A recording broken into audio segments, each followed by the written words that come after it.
এইবারও খালি হাতে ফিরতে হলো। ২৬ বছরের খরা কাটাতে পারল না জার্মান ক্লাব বরুসিয়া ডর্টমুন্ড। শনিবার রাতে লন্ডনের ওয়েম্বলি স্টেডিয়ামে ২-০ গোলে হেরে গেল রিয়াল মাদ্রিদের কাছে।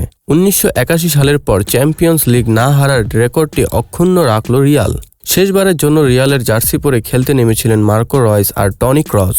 ভ্যানি ক্রুজ কারবাহালাল ম্যাজিকে ১৫তম চ্যাম্পিয়ন্স লিগ শিরোপা জিতল রিয়াল মাদ্রিদ। তারা যে সেরা সেটাই আবার প্রমাণ হলো। একদিকে হলুদ বরুসিয়া বাহিনী, অন্যদিকে সমুদ্রের ফেনার মতো সাফেদ মাদ্রিদ। উত্তেজনার ধ্বনি ভেসে আসছিল স্টেডিয়াম থেকে।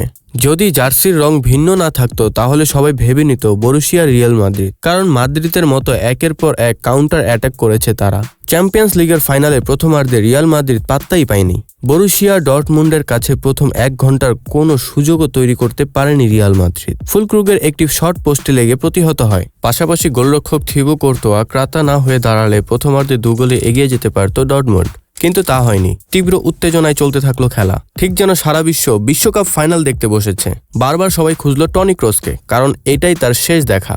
ওয়েম্বলিতে এদিন প্রথমার্ধ শেষ হয় গোল শূন্য অবস্থাতেই। তবে দ্বিতীয়ার্ধে ভিন্ন রূপে হাজির আনচেলত্তির দল। বরুসিয়াকে দেখে মনে হচ্ছিল রিয়ালের দুর্বলতা তারা জানে। কিছুক্ষণ পরে রিয়াল মাদ্রিদ পেল ফ্রি কিক। হাজির টনি ক্রুজ কাঁপিয়ে দিলেন বরুসিয়ার গোলপোস্টে। ধীরে ধীরে খেলার নিয়ন্ত্রণ চলে আসে মাদ্রিদের কাছে। অ্যাটাকের পর অ্যাটাক, কিন্তু এরই মাঝে করিমকে উঠিয়ে বরুসিয়ার মাঠে নামায় মার্কোকে। শেষ ম্যাচ খেলতে তাকে মাঠে নামায় বরুসিয়া।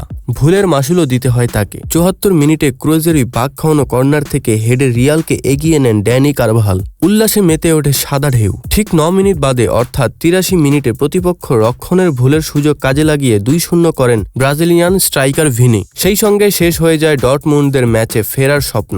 ৮৭ মিনিটে ফুলক্রুগ বল জালে জড়ালেও তা অফসাইডের কারণে বাতিল হয়ে যায়। শেষ পর্যন্ত ২-০ ব্যবধান ধরে রেখে খেতাব নিশ্চিত করে রিয়াল। এই নিয়ে পঞ্চমবার কোচ হিসেবে উয়েফা চ্যাম্পিয়ন্স লিগের শিরোপা জিতলেন কার্লো আনচেলত্তি। বরুসিয়া কোচকে তারা জানিয়ে দিল তার কাছে যতই রিয়ালের গোপন তথ্য থাকুক, মাদ্রিদকে কিছু দিয়েই আটকানো সম্ভব না। এই ম্যাচটি স্মরণীয় ছিল ক্রুজের জন্য।